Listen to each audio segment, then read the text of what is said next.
"You're nothing but a bum. You should just get divorced and leave this place." My mother-in-law spat at me, completely disregarding the fact that I have been shouldering my husband's massive debts, paying tens of thousands of dollars each month.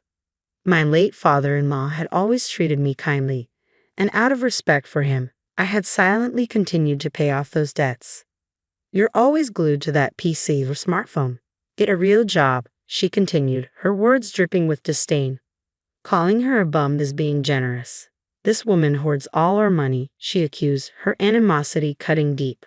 "My husband is foolish to disrespect me, the main breadwinner of this house. His betrayal, sanctioned by my late father-in-law, who entrusted me with his company, is unforgivable." "Fine, I'll leave," I declared abruptly, deciding to divorce and collect my things. I left my oblivious mother-in-law and husband to grapple with their debts, moving away with no intention to look back. As I packed, I knew their future held. "My name is Emily. I got married 9 years ago at 33, and we still don't have any children. I run a small printing company inherited from my late husband David and my father-in-law. 3 years ago, my father-in-law passed away, and before that, we lived with David's parents, assisting in their business. Originally, David had been groomed to take over the family business after university, and we rented a place nearby. When my father-in-law wanted David to succeed him due to old age, we moved in to support him. I quit my web design job to manage the printing company's operations. Currently, it's just David and me handling everything since we let go of the one employee my father-in-law had hired. Things were manageable when he was alive, but after his death, the family dynamics changed drastically. My mother-in-law constantly picks fights, blaming me for wandering around the house all day. She fails to see that I manage customer relations and data correction, which has significantly boosted sales. David struggles with computers, and they don't realize I'm the backbone of our operations. Their accusations have only intensified, especially since the arrival of Anna, a former employee and David's childhood friend. They were childhood friends, always in the same class from elementary to high school. After my father-in-law's funeral, Anna began frequenting our printing company. Having known Anna since childhood, she had a good rapport with my mother-in-law. I later learned that Anna was hired because my mother-in-law strongly recommended her to my father-in-law. While he was alive, he often criticized Anna for slacking off and producing careless, error-filled work. During the handover period, I witnessed firsthand how inept she was, struggling even with basic computer tasks, let alone accurate data entry. Critical documents like invoices had to be handwritten by my father-in-law before I could review them.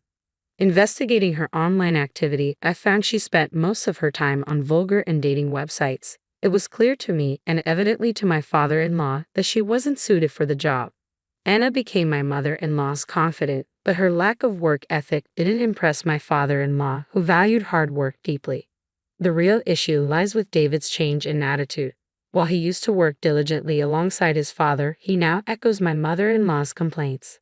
"You have it easy, just playing on the computer all day. It feels like I'm the only one taking this seriously," he accused me, influenced by both my mother-in-law and Anna.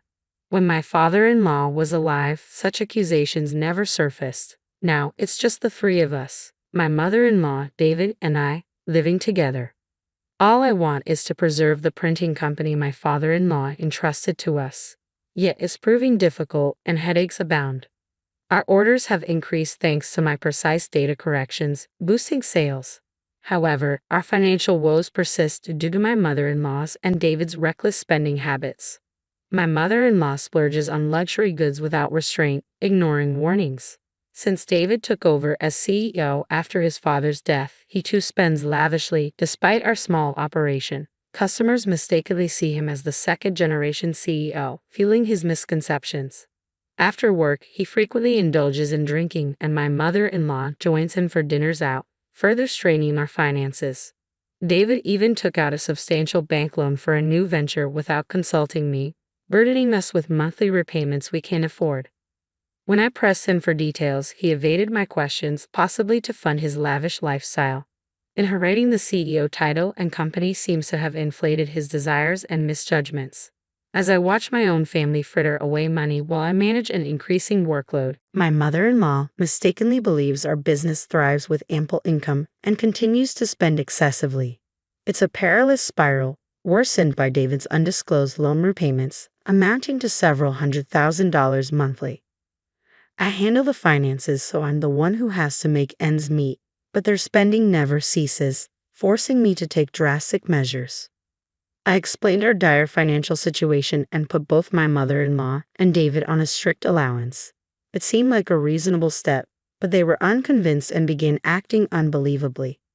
Your company seems to be doing well. Are you hiding money for yourself? Anna, a former employee, stirred up suspicions. She suggested there might be cash or life insurance left by my late husband, and they took her word over mine. Whether they believed her or simply found her accusations convenient, Anna became a threat and a constant annoyance. My marriage with David has cooled significantly. We once talked about starting a family before and after I turned 30, but that dream now feels distant. While they dine out lavishly, I'm left managing the leftovers and feeling overwhelmed with frustration. Yet two reasons keep me enduring this ordeal. One is my hobby on social media. Posting about my daily struggles at home and work has surprisingly gained popularity, serving as a therapeutic outlet. The other, more significant reason is my promise to my late father-in-law.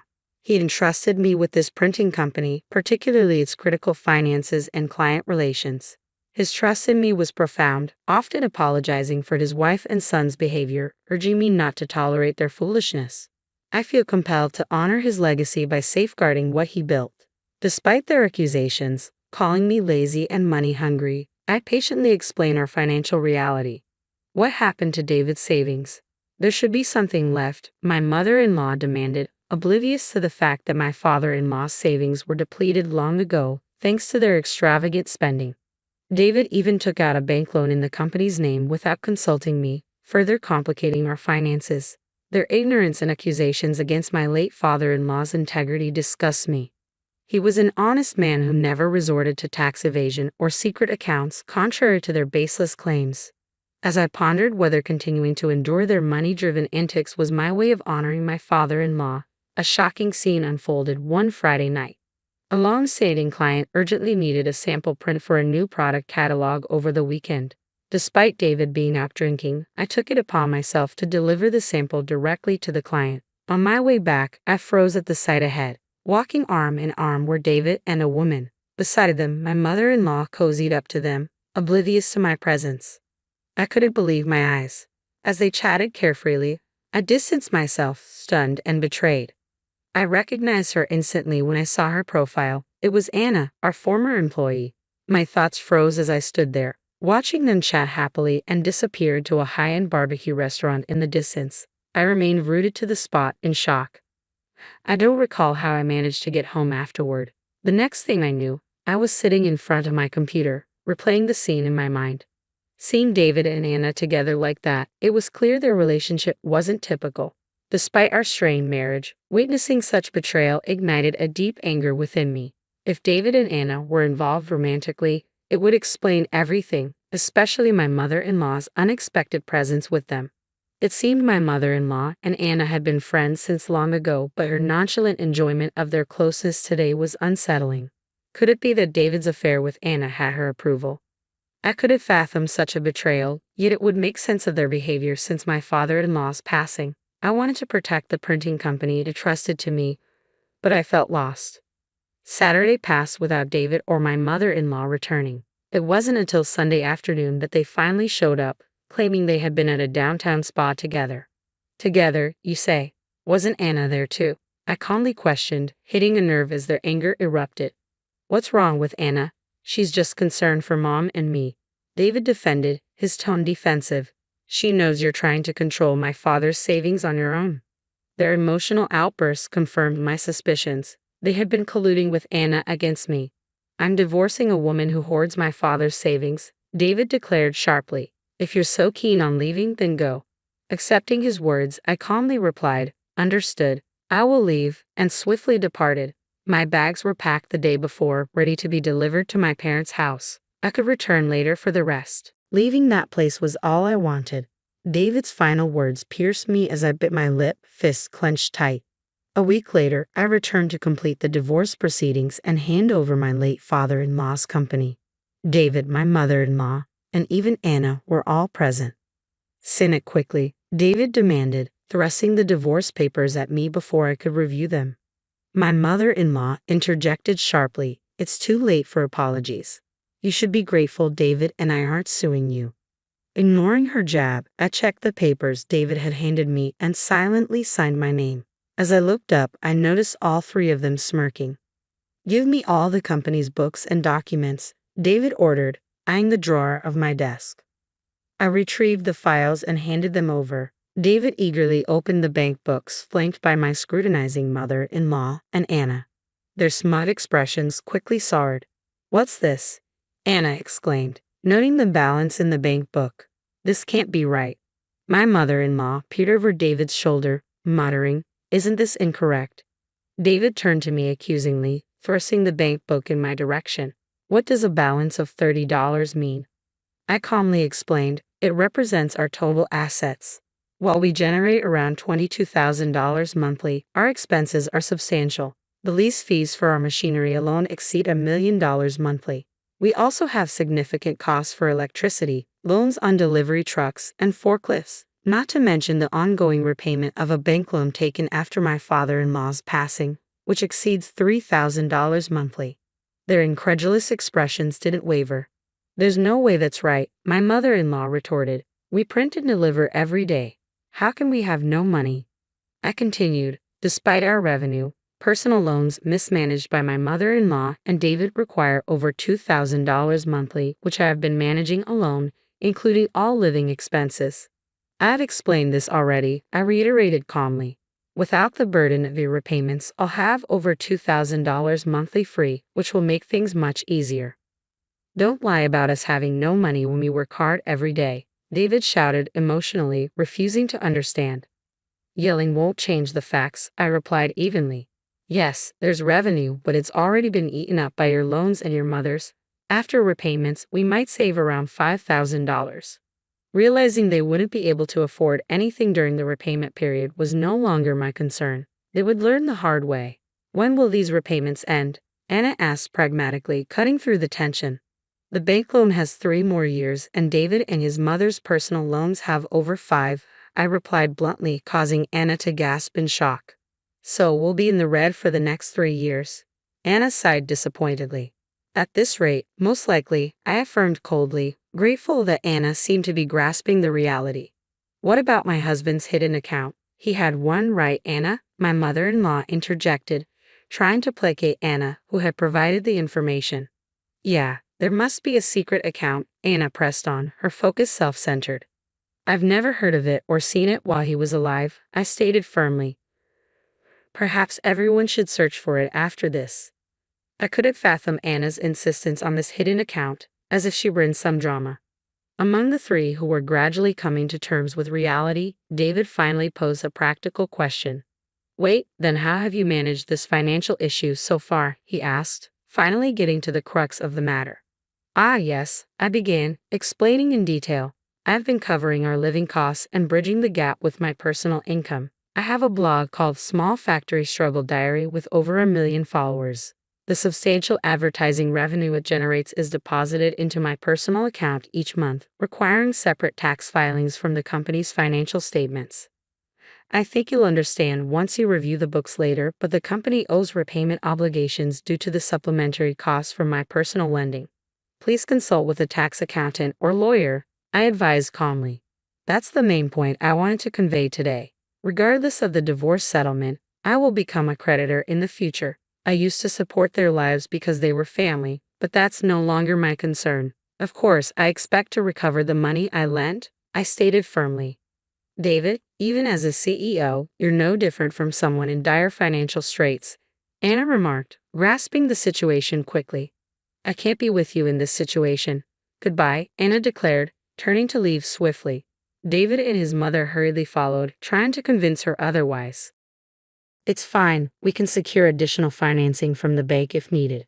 Anna, you can trust my husband's company," my ex-mother-in-law reassured, desperately hoping to salvage the situation. Having said all I needed to, I decided it was time to leave. Months later, I heard that David and his mother had approached the bank for additional financing, only to be rejected. They'd reluctantly rescheduled to reduce monthly payments and extend the repayment period. This outcome didn't surprise me. It was exactly what I had anticipated. Pathetic indeed. A few weeks after our divorce proceedings, David and my ex-mother-in-law visited my parents' home unexpectedly. Emily, I was foolish. The company can't function without you. Please come back, David pleaded, kneeling at the entrance. I'm truly sorry, Emily. I've warned him as well. Can't you please help David? My ex-mother-in-law added, also kneeling beside him. Facing their financial crisis, they seemed desperate, but it was too late. My parents stood firm, refusing to let them inside. The conversation remained at the doorway. You said everything would be fine with enough sales. Why not seek advice from Anna instead of me? I coldly dismissed them, watching them leave with their heads down. As they walked away, my parents warned them never to return. It was a surreal moment, but I felt a strange sense of satisfaction. Rescheduling loans wouldn't solve their problems. Most of David's clients had terminated their contracts and sought my services instead. Since I had resigned via email from my personal address, they naturally approached me for data modifications. David couldn't manage these clients, being computer illiterate. I secured an exclusive contract with a major printing company for personal design services, ensuring smooth printing arrangements. Rumors circulated that Anna completely ignored David, while my ex-mother-in-law visibly struggled, having lost weight and her ability to eat properly. They faced complaints and penalties from remaining clients. Their downfall was swift and self-inflicted. Adjusting to my new life, I decided to visit my father-in-law's grave. Standing there, I remembered his words. Emily, I entrust my printing company to you. If you can't tolerate my foolish wife and son, feel free to sever ties with them. They're not bad people, but they are easily swayed by money. Perhaps he foresaw this outcome. I apologized sincerely for failing to protect his company, sharing updates from my lawyer.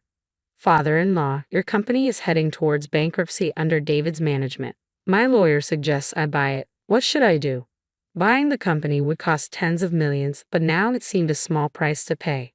Offering it as a subsidiary to the major printing company I had an exclusive contract with seemed viable. If David changed his ways, perhaps I could consider hiring him as an employee. But I knew my father-in-law in heaven would shake his head and say something like, Emily, you don't need to force yourself.